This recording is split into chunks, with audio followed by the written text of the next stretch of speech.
Very good morning, students. I hope you all are doing well in your studies and also revised your previous lesson.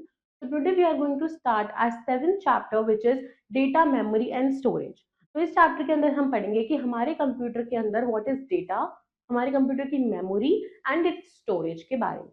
So without wasting any time, let's dive into the chapter. So the name is data, memory and storage, and we are going to learn about these three topics: data, storage and memory in the particular chapter.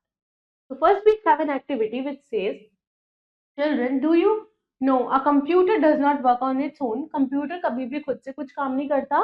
To work on it, we have to enter letters, numbers or symbols. अगर हमें अपने computer से कुछ भी work कराना है तो we have to provide it letters, numbers or symbols in the form of instructions. Let us understand by the following activity. So in this activity, what you have to do, paste your picture here, write your name, your date of birth, your class, your mother's name, father's name, your home address and your contact number.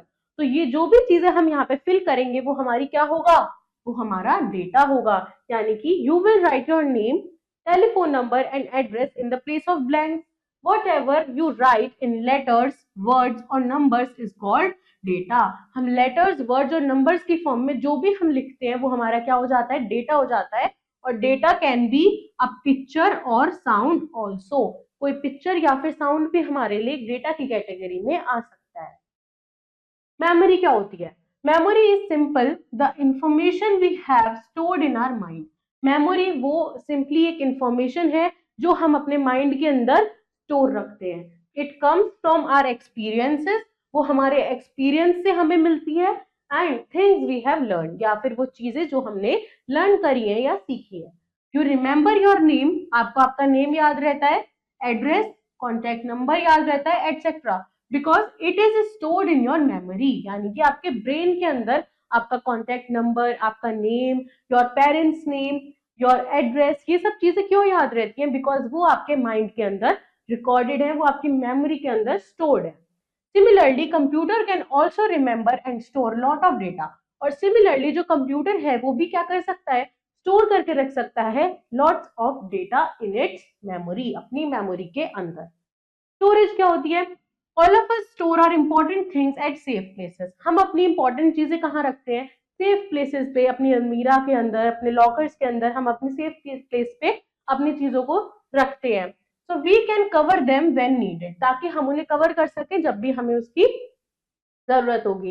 Every day you carry your school bag. आप every day अपना school bag carry करते हो. Your school bag is a storage place for keeping your books and notebooks. तो आपका जो bag है वो आपके लिए क्या है? वो आपका एक स्टोरेज प्लेस है जिसके अंदर आप अपनी books as well as notebooks को रख सकते हो. और रेफ्रिजरेटर, जो रेफ्रिजरेटर हमारे घरों में होता है वो क्या है? एक स्टोरेज प्लेस है to keep our fruits, vegetables, cold drinks, chocolates and other eatables, ताकि हम उसके अंदर अपने फूड को स्टोर करके रख सके, सेव करके रख सके. लंच बॉक्स क्या है? एक प्लेस है स्टोरेज का फॉर आवर फूड. तो इन द सेम वे जो हमारा कंप्यूटर होता है वो भी क्या स्टोर करता है? अपने डेटा को स्टोर करता है किसी एक स्पेशल डिवाइस में जिसे हम बोलते हैं स्टोरेज डिवाइस, जिसको हम क्या कह सकते हैं, such as hard disk, CD और पेन ड्राइव. यानी कि हार्ड डिस्क, कॉम्पैक्ट डिस्क और पेन ड्राइव क्या है? हमारे कंप्यूटर के लिए ऐसे स्टोरेज डिवाइसेस है. जैसे हम लोगों के लिए हमारे स्कूल बैग है, हमारा रेफ्रिजरेटर है, हमारा लंच बॉक्स है, ऐसे ही हमारे कंप्यूटर के लिए ये तीनों क्या है? उसके स्टोरेज डिवाइसेस है. तो जो हार्ड डिस्क होता है वो ऐसा दिखता है, ये हमारी पेन ड्राइव है. Inside the computer cabinet, CPU cabinet के अंदर हमारी हार्ड डिस्क फिक्स होती है. वेरी स्मॉल डिवाइस लाइक अ थंब. ये जो पेन ड्राइव होती है ये छोटे से थंब जैसे एक छोटा सा डिवाइस होता है जिसे हम कहीं भी कैरी कर सकते हैं. CD, data can be written on a CD. CD के ऊपर जो है वो डेटा हम लिख सकते हैं. और डीवीडी क्या है? सीडी जैसा ही होता है but store more data than CD. लेकिन जो डीवीडी होता है ये सीडी से थोड़ा सा ज्यादा डेटा को स्टोर कर सकता है. CD stands for compact disc and DVD stands for digital versatile disc. We have a computer etiquette which says always maintain the silence in the computer lab and do not disturb the others. जब भी हम अपने computer lab में work कर रहे होते हैं तो we should maintain its silence and we should not disturb others. Now let's quickly recap our chapter. Any word, number, picture, sound or video which we feed in a computer. जो भी चीज हम कोई नंबर, वर्ड, पिक्चर, साउंड या video अपने computer के अंदर feed करते हैं तो वो क्या होती है, इज कॉल्ड डेटा, वो उसका डेटा है। Memory is simply the information we have stored in our mind. Memory simply एक इंफॉर्मेशन है जो हम अपने माइंड के अंदर स्टोर करके रखते हैं। Computer can store data in storage devices. Computer अपने डेटा को कहाँ स्टोर करते हैं, स्टोरेज डिवाइसेस में। The hard disk, CD ROM and pen drive are storage devices. Next, we have our exercise. First question is take the correct answer.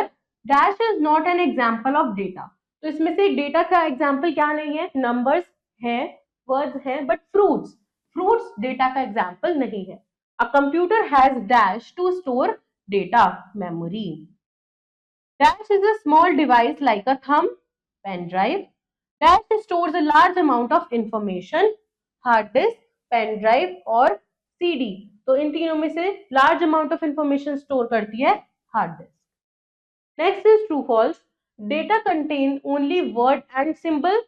False, क्योंकि data के अंदर pictures, videos, sounds, बहुत सारी चीजें include होती है। Hard disk is fitted inside the computer cabinet और CPU cabinet. True. The shape of a CD is oval. False, because the shape of a CD is circle. A pen drive can store data. True. Pen drive data store करती है because it is a storage device. Next is our fill in the blanks using the given hints. A computer needs dash to work. Computer को क्या चाहिए to work? Data. A computer does not dash anything. तो computer कभी भी क्या नहीं करता? Forget.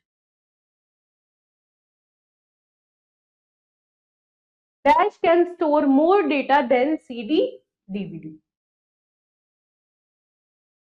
The storage place of a computer is called memory.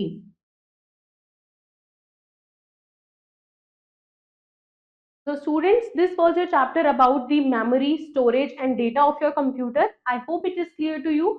Do revise it and also learn your exercise. I will see you in your next video with next chapter. Till then, take care. Bye-bye.